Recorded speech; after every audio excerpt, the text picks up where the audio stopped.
For the very latest on this, Andrew Richards from the New South Wales State Emergency Services on the line for us. Andrew, thanks for joining us. I appreciate that heavy rainfall and storms in June in itself is not perhaps that new, but we're hearing there are waves up to 13 metres high. Yes, there have been some significant waves overnight last night, David, and also again today.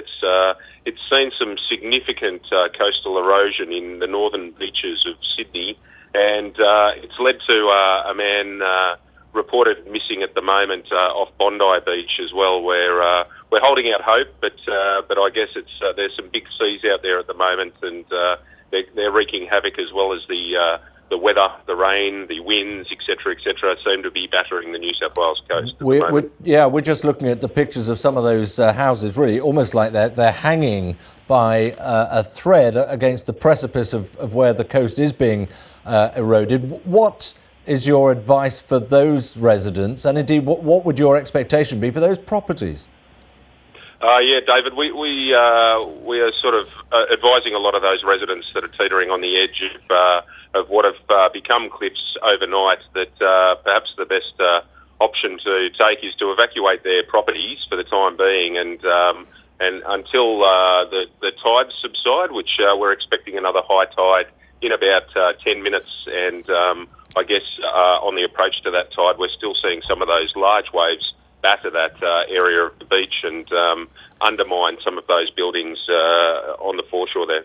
Does that mean if there's another high tide coming in any minute, is the worst still to come, or is the worst behind you, do you think? I think for New South Wales, we're seeing the conditions ease now as that system that's made its way down the coast over the last 48 hours moved down to Tasmania, but it is causing a few headaches for the Tasmanians, I believe, at the moment as well. And so as we see the rainfall ease, we're still dealing with over 10,000 jobs here in New South Wales alone over the 24 to 48 hour period on the weekend, and that's coupled with 293 flood rescues to date.